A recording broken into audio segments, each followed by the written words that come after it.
दोस्तों, वीडियो को शुरू करने से पहले मैं आपको डिस्क्लेमर देना चाहूँगा कि वीडियो सिर्फ और सिर्फ एजुकेशनल पर्पस के लिए, यहाँ पे आपको इन्वेस्टमेंट एडवाइस नहीं दी जाती है। तो वीडियो को देखकर आप सीख सकते हैं और इन्फॉर्मेशन को ले सकते हैं। और इससे पहले एक वीडियो मैं आपको दे चुका हूँ, उम्मीद करता हूँ कि आपने उसको देखा होगा। देखा नहीं तो आप इसको जरूर से देख लेना। क्या बेयर मार्केट आने वाला है? क्या ऑल टाइम हाई से निफ्टी 20% या मोर देन 20% गिरेगा? क्या दो कंपनीज है जिनके स्टॉक्स आज क्रैश हो चुके हैं, क्या रीजन है उसके पीछे का, सब कुछ हमने डिस्कस किया टेक्निकल्स के साथ में। शुरू करते हैं यूएस क्रूजर के साथ में। देखिए सिचुएशन तो यहाँ पे सही है, डाउ जोन्स तो प्लस में है, 90 पॉइंट्स ऊपर है, और साथ में नास्टे को भी देख सकते हैं 145 पॉइंट्स ऊपर, यानी 70 बीपीएस की जंप है यहाँ पे। फैंग को भी देख लेते हैं, 0.85% का जंप है। तो यूएस के मार्केट अच्छा कर रहे हैं, लेकिन इंडियन मार्केट काफ़ी वीक कर रहा है, और उसके पीछे का कारण आपको पता ही है क्या है। टैरिफ है, और उसके साथ में जो कंपनीज उनके नंबर सभी खराब आ रहे हैं। एफआईएस की कंटिन्यूसली बिकवाली चल रही है। अब पिछले वीडियो में कुछ क्वेश्चंस बने हैं कि सर आपका डेटा अपडेटेड नहीं है। डेफिनेटली मैं आपको कल का ही डेटा दिखाया था, या कल तक का डेटा दिखाया था, जिसमें एफआईएस ने बेचा था और डीआईज कंटिन्यूसली बाइंग करती जा रही है। लेकिन आज कमेंट्स मैंने देखे पिछले वीडियोस के अंदर कि अपडेट करिए डेटा को, और उसमें आप बताइए कि आज के दिन एफआईएस ने बाइंग करी है और साथ में डीआईएस ने भी बाइंग करी है, तो क्यों मार्केट गिरा, तो उसके ऊपर भी बातचीत करते हैं। साथ में मैं आपको बता देता हूँ कि यूएस के स्टॉक्स भी प्लस में इसीलिए हैं क्योंकि फेड की तरफ से हो सकता है रेट कट को लेकर कुछ अच्छी कमेंट्री सुनने को मिल जाए। तो ये कारण है यूएस के मार्केट के अच्छा करने के पीछे का। और बाकी इंडियन मार्केट की सिचुएशन अगर आप देखोगे ना, तो आज के दिन 8 तारीख है, और इसमें आपको यहाँ पे सिंपली नोट करने को मिलेगा कि तकरीबन 2000 करोड़ के आसपास या 1932 करोड़ के आसपास की बाइंग हो चुकी है। किस में हो चुकी है? कैश के अंदर। यहाँ पे आपको सिंपली नोट करने को दिखेगा। एफआईज ने कैश में बाइंग की है 2000 करोड़ के आसपास की। अब देखो एफआईज काफ़ी सारी होती है, ये चीज़ आपको पता होना चाहिए। चलो नेट के अंदर हम बात करते हैं, यानी सभी एफआईज का कंबाइंड डेटा हम यहाँ पे देख रहे हैं, तो उसी के हिसाब से बातचीत करते हैं। अब देखो हो सकता है एफआईज ने, यानी कुछ एफआईज ने तकरीबन तकरीबन 5000 करोड़ का माल बेचा होगा, और 7000 करोड़ का माल किसी स्टॉक में या कंबाइन जो भी बाइंग करी होगी उसमें लिया होगा। तो नेट कितना बन गया? नेट बन गया 2000 करोड़। तो 2000 करोड़ की बाइंग कर दी कैश मार्केट के अंदर। तो कैश मार्केट के अंदर बाइंग हो चुकी है। लेकिन दोस्तों मैं आपको बता चुका हूं कि एफआईज ने मार्केट को अभी क्या किया है? शॉर्ट किया है।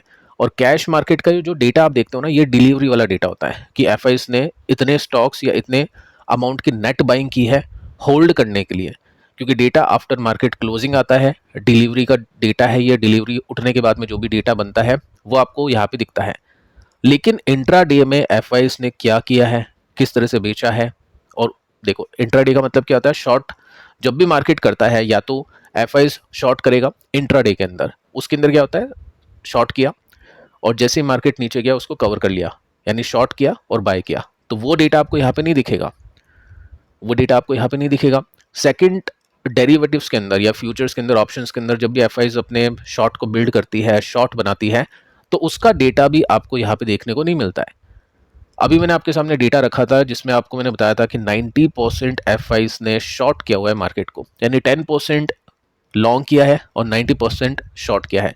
साथ में दोस्तों मैंने आपको बताया था कि अगर एफआईज ने एक लॉन्ग पोजीशन ली हुई है, तो उसके अगेंस्ट 5 शॉर्ट पोजीशन ली हुई है। यानी अगर 2000 करोड़ की बाइंग की है, तो उसका 5 गुना आप लगा दो मार्केट को एफआईज ने शॉर्ट कर रखा है। तो बेसिकली ये जस्ट हेजिंग करने के लिए, या लॉन्ग टर्म उनको लगा होगा कुछ कंपनीज के स्टॉक्स में दम है तो छोटी सी बाइंग कर दी। बट मैक्सिमम जो एफआईज ने काम किया है इंट्राडे के अंदर, वो बेचकर किया है। और साथ में जो बिल्डअप कर रही है, लॉन्ग बिल्डअप नहीं हो रहे, ये शॉर्ट बिल्ड हो रहे हैं। तो शॉर्ट सेलिंग मार्केट के अंदर अभी चल रही है। इसलिए आप बोल सकते हैं कि कैश की जो बाइंग होती है वो आपको दिखेगी कभी कभी प्लस में। डीआईज की तरफ से भी आप देखो कितनी बाइंग हो चुकी है। यहाँ पे आपको डेटा दिखेगा नहीं, लेकिन मैं आपको लिख के बता देता हूँ। तकरीबन 7000 करोड़ की बाइंग की है डीआईज ने। तो 7000 की बाइंग कर दी डीआईज ने, और एफआईज ने 1000 करोड़ की बाइंग की है, तब भी मार्केट गिरा है। तो इमेजिन करके चलो कितना शॉर्ट अभी मार्केट को एफआईज ने किया होगा, या इंट्राडे में किस तरह से शॉर्ट सेलिंग की होगी, या फिर डायरेक्टली जो डेरिवेटिव्स मार्केट है उसके हिसाब से कितनी बड़ी शॉर्ट पोजीशंस एफआईज ने अभी ली होगी। तो ये चीज़ है, आपको इस तरह से डेटा को देखना चाहिए। बाकी टेक्निकल्स आप देखोगे ना, तो यहाँ पे बाइंग हो चुकी है, स्टिल मार्केट नीचे। तो समझ जाओ जो मैंने अभी आपको पॉइंट बताया, नेक्स्ट टाइम अगर ऐसा कुछ डेटा आप देखो तो उससे आपको थोड़ा सा ध्यान हो जाएगा। अब दोस्तों आते हैं नंबर्स के ऊपर। देखो एक्सपेक्टेशन का डेटा नहीं है, लेकिन जो भी कंपनी के एक्सपेक्टेशन का डेटा मैं आपको दे दूंगा। फाइन के नंबर्स देखते हैं कैसे फाइन है या फिर नहीं है। फाइन ऑर्गेनिक्स, इसके नंबर्स आफ्टर मार्केट क्लोजिंग आए हैं, और यहाँ पे आप नोटिस करोगे तो यहाँ पे आपको दिखाई देगा कि जो नेट प्रॉफिट है अनचेंज है, पिछले साल के बराबर की नेट प्रॉफिट है, और क्यों उनकी बेसिस में जंप है सेल्स आप देखोगे तो 7% के साथ में बढ़ चुकी है। तो नंबर्स ओके है, ठंडे नंबर्स हम बोल सकते हैं। प्रॉफिट के मार्जिन पिछले क्वार्टर के कंपैरिजन में थोड़े से प्लस में है, लेकिन वाइनो बेसिस में प्रॉफिट के मार्जिन अभी भी नीचे है। 2020-21 तो रिकवरी चल रही है, लेकिन काफ़ी स्लो पेस है। देखते हैं नंबर्स कैसे लगते हैं इन्वेस्टर्स को। बाकी ये मैं आपको बता चुका था उस समय कि 600 करोड़ का प्रॉफिट वन टाइम गेन था इनका। तो अब बाकी जो गेन्स हो गए वो कम हो गए, लेकिन यहाँ पे भी आप देखोगे ना बाद में तो 400 की रेंज में 3 साल से अटका हुआ है। तो स्टॉक का प्राइस भी काफ़ी टाइम से हम देख सकते हैं यहाँ पे अटका हुआ है। ये वन टाइम गेन बना, उसके बाद में स्टॉक नीचे गया, और यहाँ पे आप नोट कर सकते हैं ये इतने टाइम से स्टॉक का जो प्राइस है वो 400 करोड़ के प्रॉफिट यानी एक रेंज के अंदर बाउंड है। तो स्टॉक अभी अपने रेसिस्टेंस को ऑलमोस्ट ले चुका है। यहाँ पे आप नोटिस करोगे तो ये कुछ रेसिस्टेंस के पॉइंट है, और उसके बाद में वापस से अपने सपोर्ट की तरफ बढ़ने की कोशिश करा है। तो यहाँ पे बिकवाली चल रही है ट्रेडर्स की तरफ से, इन्वेस्टर्स की तरफ से। ये चीज़ आप इसमें नोट करके चल सकते हैं। सेकंड जो कंपनी है इसका नाम है टाटा मोटर्स। अब यहाँ पे आप नोटिस करोगे ना तो कंपनी का जो प्रॉफिट है 30% के साथ में गिर चुका है, और यहाँ पे 10,000 करोड़ का प्रॉफिट था, यहाँ पे 4,000 करोड़ रुपीज़ के आसपास का प्रॉफिट हो चुका है। यानी 30 तो मेंशन कर रखा है यहाँ पे, बाकी स्टैंड अलोन कंसोलिडेट अगर आप देखोगे तो ज़्यादा भी प्रॉफिट इसका गिरा है। 60-50% के साथ भी इसका प्रॉफिट क्रैश हो चुका है। सेल्स की बात करते हैं, 3% के साथ में इसकी सेल्स गिरी है। सो देखिए यहाँ पे आपको मेंशन होता हुआ देखने को मिलेगा कि 63% के साथ में प्रॉफिट गिरा है, बट स्टिल मीट कर चुकी है कंपनी अपनी एस्टिमेट्स को। यानी नंबर्स ठीक है, खराब नंबर्स नहीं है, और इसके नंबर्स भी आफ्टर मार्केट क्लोजिंग आए हैं। तो कल देखते हैं कैसे इंपैक्ट होगा। बाकी देखो मैं आपको बताना चाहूँगा कि नंबर्स इतने भी अच्छे नहीं है। कैसे रेवेन्यू डाउन है 3% के साथ में 1 लाख करोड़ के आसपास। अब एस्टिमेट कितनी थी, इतने की थी, तो चलो ठीक है, सही है। एबिटा की बात करते हैं, यहाँ पे कितना है 9724 करोड़ का, 10,717 करोड़ की एक्सपेक्टेशंस थी, तो यहाँ पे ठीक है, अच्छी बात है। यहाँ पे आप मार्जिन को देखोगे ना तो आपको मार्जिन देखने को मिलेगा, एस्टिमेट थी 10.5% की, लेकिन मार्जिन कितने आए हैं 9.3% आए हैं। तो यहाँ पे एस्टिमेट इसकी मिस हुई है। नेट प्रॉफिट 63% के साथ में गिर चुके हैं, 3924 करोड़ के प्रॉफिट आए हैं, 3972 करोड़ की एक्सपेक्टेशन थी। तो थोड़े से प्रॉफिट कम है, ये मार्जिन कम होने की वजह से। बाकी इतने बुरे नंबर्स नहीं है, लेकिन मैं कहूँगा नंबर्स ठीक है, बहुत अच्छे नंबर्स नहीं है। अब देखिए स्टॉक का जो प्राइस है ना वापस से वहीं पे आ चुका है जहाँ पे स्टॉक पिछले तकरीबन 10 साल से एक रेसिस्टेंस को फेस कर रहा था, और जैसे ही मल्टी ईयर ब्रेकआउट होता है उसके बाद में काफ़ी अच्छा पैसा बना। मैं आपको बता चुका हूँ जब भी मल्टी ईयर ब्रेकआउट्स होते हैं तो काफ़ी स्टॉक चलता है, 10 में से 8 टाइम्स ऐसा होगा, ऐसा नहीं कि हर बार ऐसा होगा, लेकिन ठीक है चलो यहाँ पे अच्छा पैसा बना। वापिस से स्टॉक इतना नीचे आने का मतलब यह है कि लॉन्ग टर्म इन्वेस्टर्स के लिए यहाँ पे कुछ खास नहीं है। आपको बुरा लगेगा टाटा मोटर जैसी कंपनी के बारे में ऐसा कह रहा हूँ, देखो मैं आपको काफ़ी टाइम पहले से ही कह रहा था कि यहाँ पे भी आप नोटिस करोगे तो एक अच्छा लेवल था, लेकिन ठीक है टाटा मोटर्स का अगर आप कुछ मत करो, आप इसकी प्रॉफिटेबिलिटी देख लो, आप 10-12-15 साल का प्रॉफिट देख लो, कभी यहाँ पे नुकसान है, कभी यहाँ पे थोड़ा सा प्रॉफिट फिर नुकसान, 10-15 साल तक प्रॉफिट अटकता है क्योंकि कंपटीशन बहुत ज़्यादा है। जेएलआर के अंदर भी काफ़ी सारी चीज़ें हो जाती हैं। अभी आप देखोगे तो टैरिफ लग चुका है, एक्सपोर्ट काफ़ी कम हो गए, एक्सपोर्ट कम हो गए तो डेफिनेटली सेल्स कम आएगी। डोमेस्टिक मार्केट के ऊपर कंपनी टिकी हुई है, लेकिन साथ में इंटरनेशनल मार्केट के ऊपर भी इसकी काफ़ी बड़ी प्रेजेंस है। तो ये सब चीज़ें चलती हैं, ट्रेडर के लिए बहुत अच्छा स्टॉक है, या फिर जो भी एंट्री एग्जिट जानते हैं, टेक्निकल्स के हिसाब से, सपोर्ट रेसिस्टेंस के हिसाब से खेलना जानते हैं, जो नॉलेज रखते हैं कंपनी की अभी क्या सिचुएशन है, उनके लिए बहुत अच्छी कंपनी है। तो ठीक है, अब स्टॉक अपने सपोर्ट पर आने की कोशिश करा है, जिसका एक बहुत ही इंपॉर्टेंट और बहुत ही सॉलिड सपोर्ट, मैं कहूँगा सॉलिड बोल सकते हैं, यानी इसको तोड़ना बहुत डिफिकल्ट है।